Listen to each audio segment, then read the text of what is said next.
Traders are being played. While the talking heads celebrate the liberation of Venezuela as a victory for the American consumer, the real power play isn't in the Carcaraz. It's in Beijing and Moscow. If you're trading the headline that oil is getting cheaper, you're about to be exit liquidity for the smart money. This is a multi-decades deflation play. See, by lowering the cost of energy, which allows companies more wealth, allowing company employees to hopefully make more money, or people to have to spend less money on things like gas or heating or goods, this is generally a big win for GDP.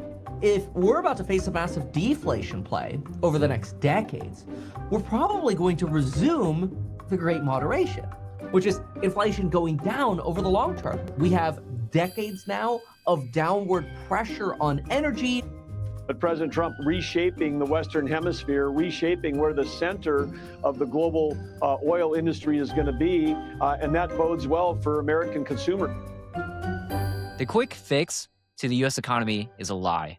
The reserves are a fantasy, and Iran is the real target. Today, I'm showing you the quantitative studies that prove why energy hegemony is the only endgame that matters. We're witnessing a fundamental pivot towards nation-state protectionism.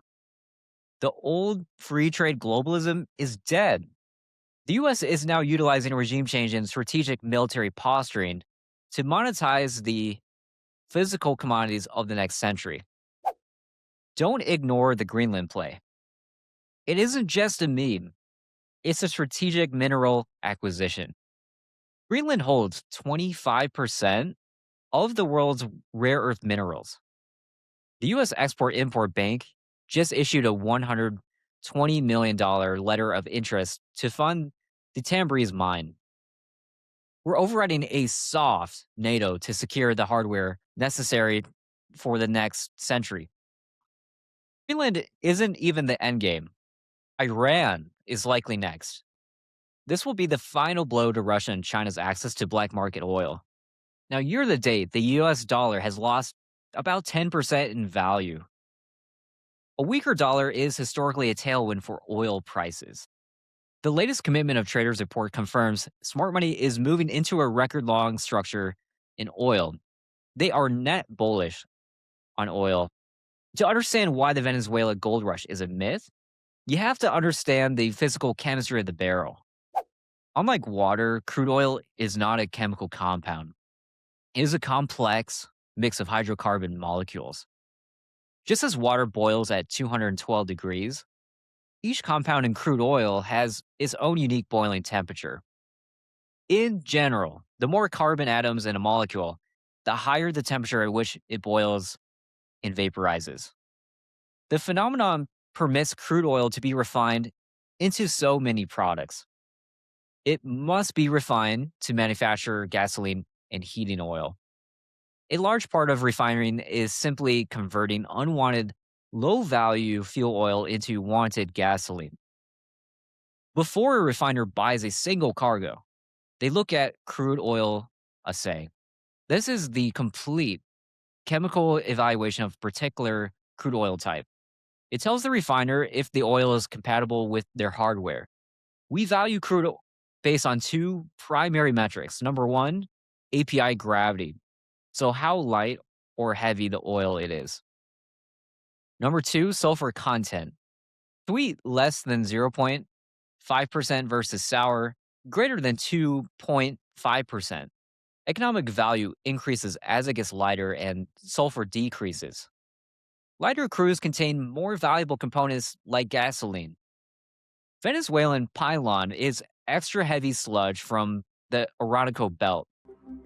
Venezuela, on paper, has more than 300 billion barrels of oil, or roughly 17% of the world's known oil reserves. Most of those reserves are in this vast deposit known as the Orinoco Oil Belt. But there's even more potential underground. It is high sulfur, dirty, heavy, and costly to refine. A refiner will clearly pay more per barrel for West Texas Intermediate than for Venezuelan peon. When you hear that Venezuela has the world's largest proven oil reserves, remember this. About two-thirds of that number comes from the Chavez and Maduro governments using generous assumptions to reclassify large volumes of lower utility heavy crude as recoverable. Venezuela is a founding member of OPEC. Their official statistics show its production is down 71% from its 1998 peak. Its sustainable capacity, max output achievable within 90 days and held for a year, in 1 million barrels per day. Venezuela is at its maximum right now. Venezuelan crude is so thick, it cannot flow through a pipe. To move it, you need upgraders. These are multi-billion-dollar units that turn sludge into syncrude. Here's the reality check. Of the 4 major upgraders, only the Chevron Run unit is functional. The others are rusted skeletons stripped for parts. You cannot just reboot these units. You have to rebuild them. Energy experts estimate it will take 5 to 7 years and $183 billion through 2040 to hit 3 million barrels again. The pipes are effectively broken. Look at the satellite images of the Puerto Miranda storage facility. One from 2022 shows white clean tank tops. One from 2025 shows orange and black. That's literal rust. When tanks sit idle for years, they don't just stay empty, they corrode and leak. A third of the country's storage is now likely unusable. This isn't just an investment opportunity, it's industrial salvage mission. Almost no rigs operating in Venezuela. It's been nearly impossible to bring an additional capacity given Venezuela's infrastructure issues. If you can't get product to market, it doesn't really matter if you have it. The recent ouster of Maduro has triggered a gold rush narrative. President Trump is promising a massive revival of the Venezuelan oil industry within 18 months. However, the gap between geopolitical ambition and reality is massive. The promise, expanding operations and making money in under 18 months, the experts from Rystad and Wood Mackenzie estimate it will take 5 to 7 years just to double production to 2 million barrels per day. Now, returning to the glory days of the 3 million barrels would cost it an estimated $183 billion through 2040. This is not going to be cheap. This is not going to be fast, and this is not going to be easy, says George Leon, vice president of Rystad Energy. For those who want to use Iran model as an overlay, it took 5 years to ramp up production after the Second Gulf War. Consultants Wood Mackenzie estimate that every additional 500,000 barrels of extra output would require $15 billion to $20 billion of investment. Without $30 to $35 billion in immediate capital from U.S. majors, who are currently cautious due to 20 years of contract broken promises, the infrastructure will remain a rust belt. Let's put it in quantitative context. First, the volume. 50 million barrels is roughly 2.5 days of total U.S. oil consumption. Now, the other issue is the quality. Much of this sanctioned oil is sitting on rusted tankers. It is high sulfur and dirty, meaning it can't just go anywhere. It must go to complex Gulf Coast refineries that are already at high capacity. And we've tracked over 30 sanctioned vessels idling off the coast. Even if we seize the 40 million barrels currently in storage, that's a one-time event. The real challenge isn't moving the oil that is already pumped. It's fixing the broken heart of the industry. Now let's talk about the teapots. No, I'm not talking about some blokes in Britain. These are independent Chinese refiners operating on thin margins. They stay alive by buying sanctioned oil at steep discounts. Official Chinese data claim they imported 30,000 barrels a day in 2024. KPLER data shows that the real number was over 500,000 barrels. In 2025, Venezuela crude accounted for roughly 3 to 5% of China's total oil imports. They hide this using shadow fleets. These tankers turn off transponders to spoof their location signals. They rebrand the oil as Malaysian blend or Brazilian crude to bypass sanctions. To avoid U.S. sanctions, Venezuela oil is frequently transported via ship to ship transfers. And these ships often engage in STS transfers, turn off their transponders, or spoof their location to hide their true origin. According to China's General Administration of Customs, China imported 30,000 barrels per day of crude oil from Venezuela in 2024.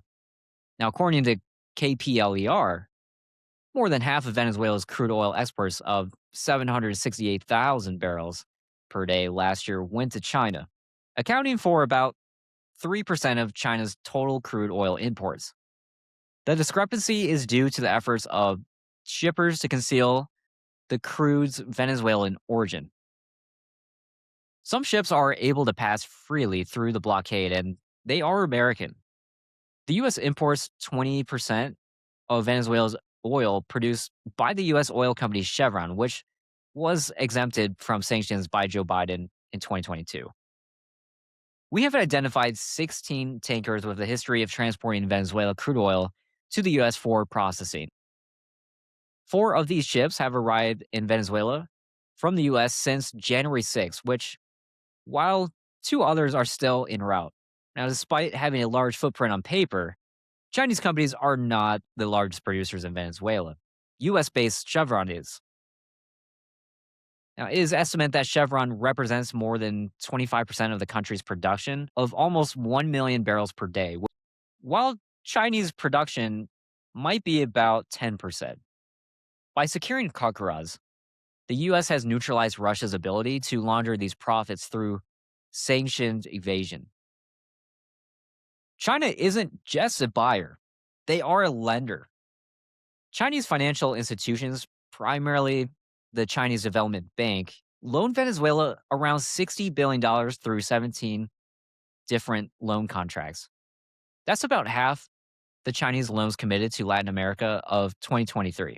Repayment was supposed to be in oil shipments to China, but certain Canadian and Iraqi grades might be too expensive. Here's a strategic chess move most traders are missing. China is Iran's largest customer, buying roughly 80% of Iran's oil exports, about 1.2 to 1.4 million barrels per day. If the U.S. wants to truly starve the Axis, Iran's floating terminals in the Persian Gulf are the primary target.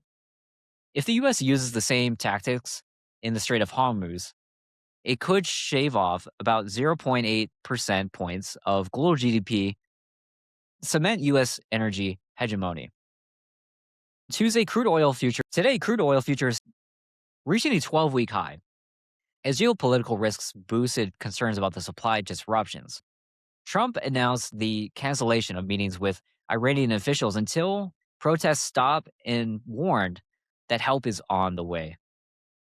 The moves come shortly after a 25% tariff on goods linked to Iran was imposed, heightening fears of regional tension affecting oil flows. Prices were also supported by disruption at the Caspian Pipeline Consortium terminal in Kazakhstan. A mix of bad weather, maintenance, and drone strikes has cut loadings nearly in half to be about 900,000 barrels per day. Now, here's where it gets interesting from a technical standpoint. Crude oil has been setting up for a bullish pendant pattern for years now, and finally is starting to break out. This isn't just a macro story. The charts are confirming what the fundamentals are telling us. We've had years of consolidation, pulling tighter and tighter. Lower highs, lower lows, compressing volatility. Classic accumulation phase while the smart money is positioned. Now we're seeing the breakout. The latest Commitment of Traders report shows that funds are net bullish on crude oil. This is the technical confirmation of the macro thesis I just laid out. Now, Let's play devil's advocate. As important part of a professional trader is knowing you're not going to be 100% right in your trades. If the US successfully rehabilitates the oil industry, which holds 17% of global reserves, it could flood the market with millions of additional barrels. Analysts suggest that this could push oil prices down $50 per barrel. My counterpoint, while this is a dream scenario for the administration, I still believe the technical and infrastructure decay I've outlined makes the outcome nearly impossible in the short to midterm window. We're likely to see a bull run before we see that $50 mirage. My thinking is that here in the short to midterm, crude oil may see a bull run. My bullishness isn't about the bullish pennant breakout we're seeing. It's about the macro disconnect. Now, year to date, the US dollar has lost 10% in value. This lines up with the Fed ending QT and moving into a rate cut cycle, already pricing in 100 basis points lower last year, and for this year, more rate cuts in the second half of this year. A weaker dollar is historically a tailwind for oil. Since this is a macro driven trade, we can keep the execution straightforward. You can simply go long the commodity itself with crude oil futures, or by going long options on correlated ETFs or equities. Most traders should start with options before futures and over trying to stock pick this play. My crude oil trade structure, for those that don't have access to crude oil futures, you could also just use the ETF to buy options on. I'm long June calls, and I'll let you do your own due diligence and pick the ticker to trade. Historically, other tickers have massively outperformed USO over long periods. When oil goes from $70 to $90, a company's profit might triple because its fixed costs drilling the wells stay the same. USO's performance can differ from the spot price due to futures market mechanics like contango and roll yield. Most retail traders are going to be trapped in the headlines while the smart money secures the 2026 map. You cannot afford to skip the next video. I'm deconstructing the specific quantitative models we use and the data that identifies market rotations before the news hits. If you miss this, you're trading with a blindfold on. Watch it right here before the markets move without you.